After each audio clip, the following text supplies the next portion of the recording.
All right. Can I just direct you to the booklet? Just like the first booklet, we have a contents page and then a page that is titled Learning Objectives, and this is straight from the course document. That's all of the content in this booklet covers these dot points. And I would recommend, now that you finish the first booklet, that you go back and read the dot points at the beginning of that booklet and make sure everything makes sense. You should be able to read them and say, yeah, I understand what that's about, or I can do those things. There's also a heading of success criteria, and I probably should put in A, B and C, the headings of each of those columns, because that's what they are, showing you that whether you are able to demonstrate your understanding to a CB or A standard.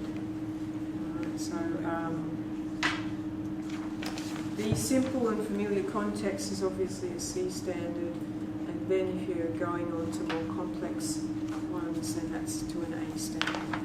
What we want to do now is look at the nuclear model of the atom, which really we already have been doing.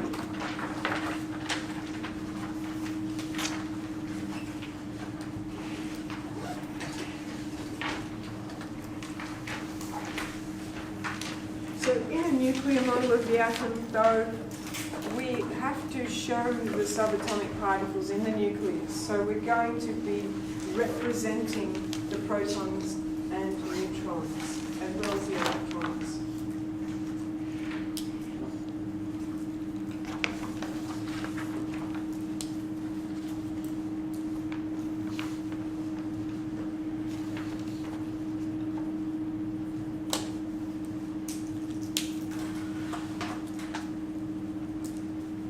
And we do know that this is only a model that is a representation that shows important factors about atoms, in that we know that the nucleus is where most of the mass is for an atom, and that mass is made up of protons and neutrons, and that the electrons move around the nucleus, and that they are negatively charged. But I guess where the model is quite wrong is the scale. The electrons are a long way away from the nucleus. And I've got a feeling that it's something like, if the nucleus is the size of a cricket ball, if you put that in the middle of the MCG, the electrons are in the outer parts of the stance. Okay, so that's sort of what we can't draw that to any kind of meaningful scale. This is okay. I'm not going to say this is a random question. Can you is it possible to see, you know how these things are so small? Is it possible to see them under super big microscopes or something? Has it ever been done? Yeah. It's really hard to see, but especially electrons. But the microscopes are getting to the point where we can certainly see atoms, and we can see hints, I guess, bulges of subatomic particles, but they are certainly hard to see. There's the Heisenberg uncertainty principle says that you can know the location, but not the direction of travel of a particle, or you can know the direction of travel and not its location. And so, because electrons are moving so rapidly, that makes them really hard to pin down. Yeah. So, with our, which is nowhere near our model. Our model is just very basic, and we want our nucleus to contain protons and neutrons. And if we look to, so we've got this as lithium, obviously. Again, we're going to have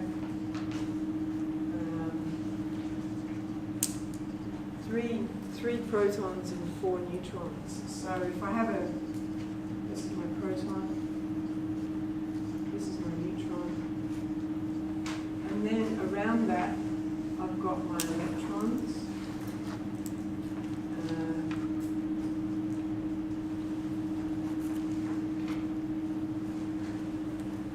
Okay, so this would be a nuclear model of an atom where I've put my protons and neutrons in the middle and indicate that's the nucleus, and then I've got my electrons sort of orbiting around them. Does that make sense? But for the nuclear model, I can't just draw the circle in the middle and say protons and neutrons are in there. I actually have to represent each of the particles as individuals. And so we're looking at this, we're looking at the nucleus because we're interested in radioactivity.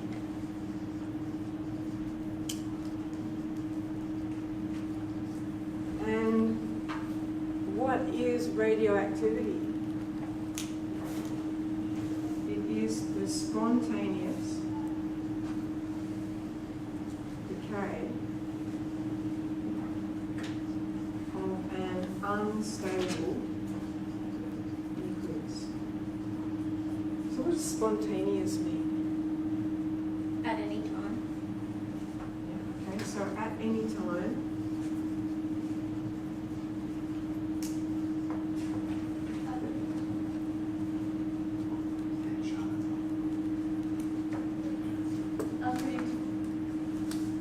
Unpredictable.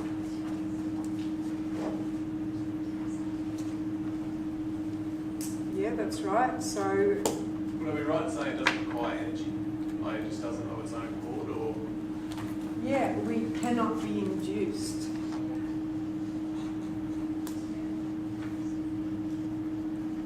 You can't make it happen. Okay, it's going to happen by itself at some point in time, and therefore it's unpredictable. And we can't make it happen. So, what do you think the decay part means? What does decay mean? Is that like to do with half-life? It has something to do with half-life, but what's just decay? What's the word decay mean? Like the breakdown. Yes, so it is a breaking down.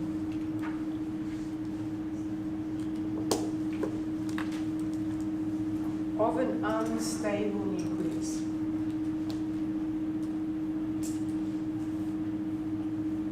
And so any substance that emits radiation from its nucleus is described as radioactive.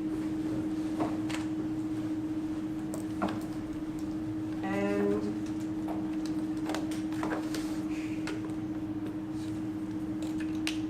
what causes an unstable nucleus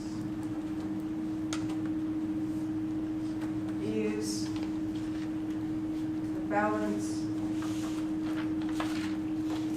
of protons to neutrons is wrong. So actually what we can say is that's an imbalance of protons to neutrons. Or the nucleus is simply very large, high mass.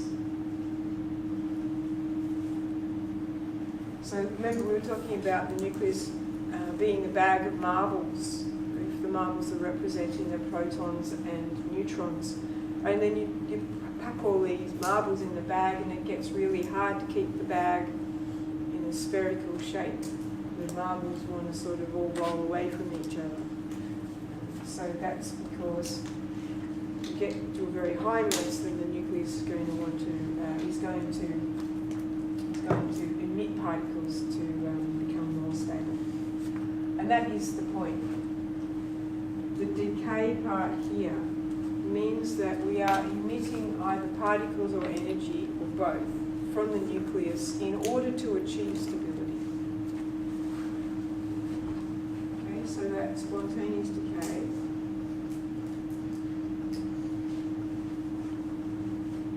This is the emission particles, energy from the nucleus.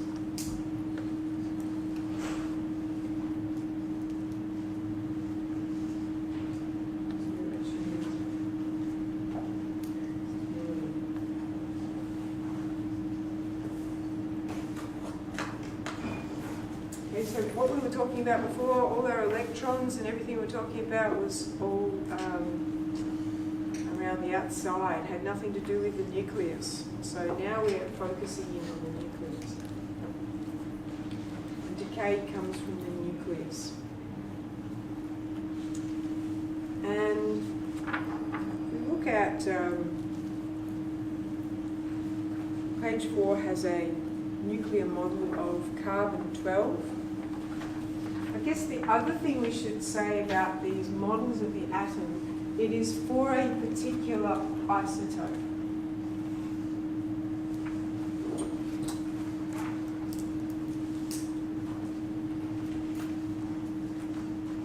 So just like this one here, I said it's lithium, it's actually lithium-7. And I cannot just represent with a nuclear model of the atom, I can't represent, for example, this chlorine, let's be something smaller, boron has a relative atomic mass of 10.81. I can't put 10.81 particles in the nucleus, can I? No.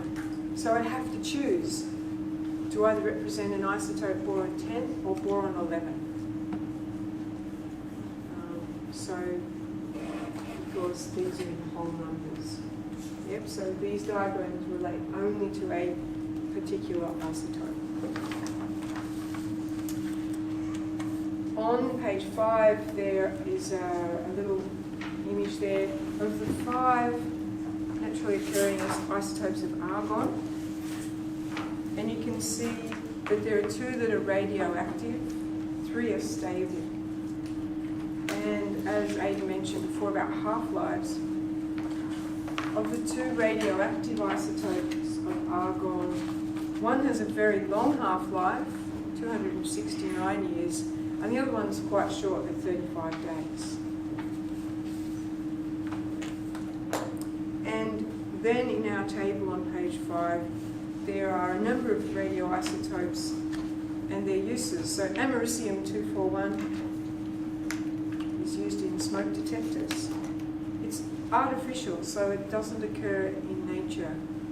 Carbon-14 does occur in nature and it's used for radiocarbon dating. Cobalt-60 is, again, a manufactured isotope. It's used in radiotherapy, so treatment of cancer, and also to sterilise food. Iodine-131 is manufactured, it's artificial, and it's used as a medical tracer for thyroid gland disorders because iodine accumulates in the thyroid gland.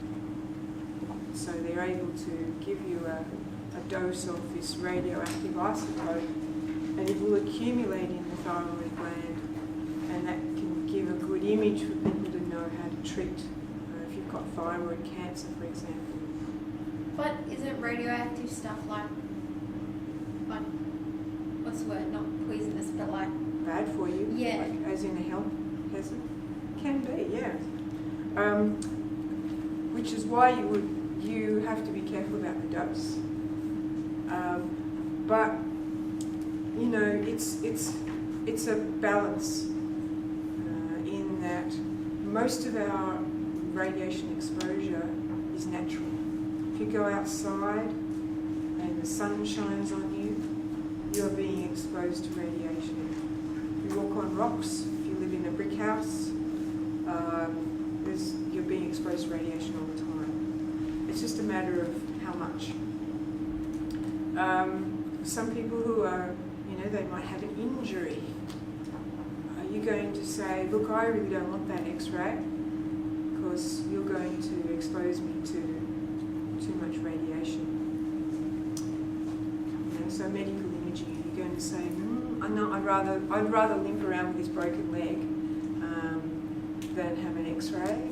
So it's a matter of weighing up risk. Certainly there's a limit to the number of